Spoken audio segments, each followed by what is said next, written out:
count Wishworld as not being a Doctor story because it has John Smith in it. Ncuti Gatwa only had 15 episodes as the Doctor. So if you include the giggle then, but get rid of Wishworld, then he's had 15 eccleston only had 13 episodes, but at least his arc felt fully realised and complete, whereas Ncuti feels rushed in the last 20 minutes. Russell T Davies now prioritises kinetic energy, good vibes, and glup shittos.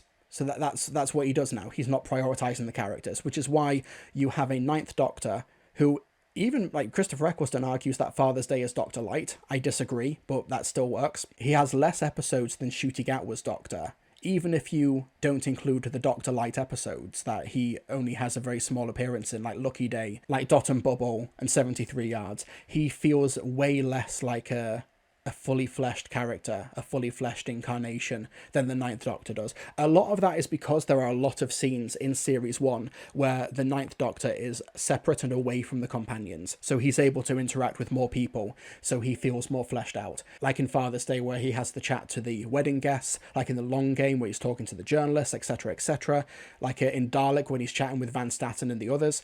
Whereas for Ncuti Gatwa, he spends almost all of his time with companions. That might be why the story in the engine feels like such a revelatory turn for the 15th Doctor, because he's away from Belinda for so long of it. That actually could be the secret sauce behind what makes a Doctor incarnation really come alive. Not necessarily having no companion, but the scenes when they're away from a companion. Joy to the World was the first time we got Ncuti. Yeah, that's true. And I think he's great there, for the most part. People love the Anita stuff in Joy to the World. Why the scene where he's incredibly rude and hostile to Joy was so impactful for the fans when they first watched it. 13 thrived without her companions. 100%. Yeah. I think that Jodie did need more of that. But yeah, I think that's why the flat team structure idea was noble, but ultimately was detrimental to her character, because the Doctor's always putting on a kind of front for the companions, and that sort of limits them as a character. I think you always do need a companion, but I think you shouldn't keep them glued at the hip. But if we were to do a Doctor ranking right now, at time of this live stream, if we were to do the revived series numbered Doctors, and I hate to say it, but because of the blip from the Interstellar Song Contest, you know, that's kind of forefront in my mind, then I think that I would put Jodie Whittaker above Ncuti Gatwa. Obviously, there's just the sheer amount of time that Jodie Whittaker had. She had a very decent run as the Doctor, in terms of, like, pure length, like the amount of episodes. But also, I think that so much of it is the power of hindsight. Obviously, so much of it is me trying to rationale the character with years after the fact, but it's the idea that maybe Jodie Whittaker's Doctor is akin to Peter Davison's Fifth Doctor, where she's very insecure about herself after having such powerhouse incarnations be her predecessors. That's kind of like my headcanon for the Fifth Doctor, where he is so unsure of himself and so insecure to the extent that he surrounds himself with so many companions early on, because he's coming off the back of Tom Baker's bombastic, powerful, authoritative Fourth Doctor, where the Tom Baker Doctor walks into any room and he's just in complete control. He just owns the space he walks in. He owns the universe with the bohemian attitude and the bohemian joy, whereas the Fifth Doctor is unable to do that. He can't live up to that incarnation. And then him being surrounded by so many friends ends up costing him in the long run with Adric. And then when you have someone like Jodie's Doctor, the 13th Doctor, who really wants this flat team structure to work, who really wants to be the human, who wants to be the fam, who really wants to have fair play across the universe, and then when the chips are down, she falters. In the face of threats like the Cybermen, in the face of threats like Division, she folds. And I think that's really fascinating characterization. Also, one thing we need to address as well, and this will not have been Ncuti's fault personally, it will have been the fact that Ncuti did not have as much chance or opportunity. Well, I think he had the time to, but he never had the actual formal opportunities to ingratiate himself with the wider general public as the Doctor outside of the show. Jodie Whittaker did Children in Need. Jodie Whittaker did Comic Relief. She did all of these live events. She would go to conventions in costume. She would do all of these things and do all these press statements and press outfits and stuff. One of the big defining moments of Jodie Whittaker's Doctor did not happen on TV. It was when she delivered that message in the cupboard during COVID. It's because it's not even had a year and a half as the Doctor. Yeah, that's true. That's also one reason why I assume maybe in the mid to late 1980s, fans might have had their own rankings where Colin Baker is below other doctors because he just didn't have enough time. Same for Paul McGann. And it's no disrespect to Paul McGann or Colin Baker, but they just didn't have the time. So this was in late March 2020. Lockdowns were just starting. COVID was just starting to spread in the UK. And Jodie Whittaker messages Chris Chibnall by text and says, I want to do a little video. I'll film something in my cupboard. I've got the costume. Can you write something for me? And then Chibnall writes this little script.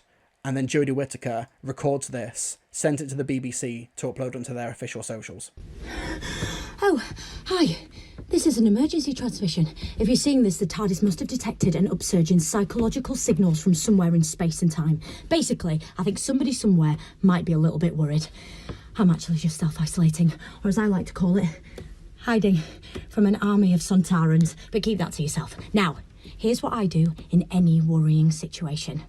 1, remember, you will get through this, and things will be all right. Even if they look uncertain, even if you're worried, darkness never prevails.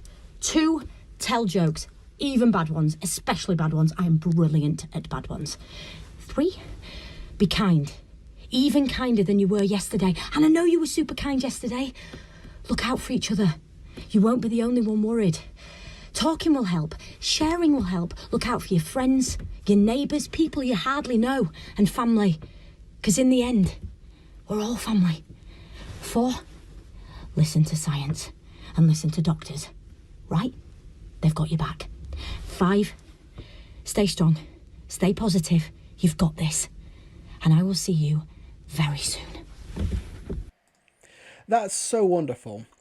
But yeah, that wasn't the only thing that Jodie Whittaker did during her tenure to basically expand her profile as the Doctor to the general audience. Her Doctor also appeared in several video games as well during that time, whereas with Ncuti Gatwa, no comic relief, no children in need, no sports relief, no telethons, anything like that. Even David Tennant as the 14th Doctor got the children in need skit.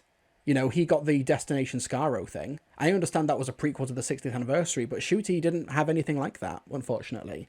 The only thing Ncuti kind of got outside of the Doctor Who brand were very funny press interviews, which Jodie also had. He also did conventions, Jodie also did that as well. But also, like, he's the face of the Lost in Time mobile game.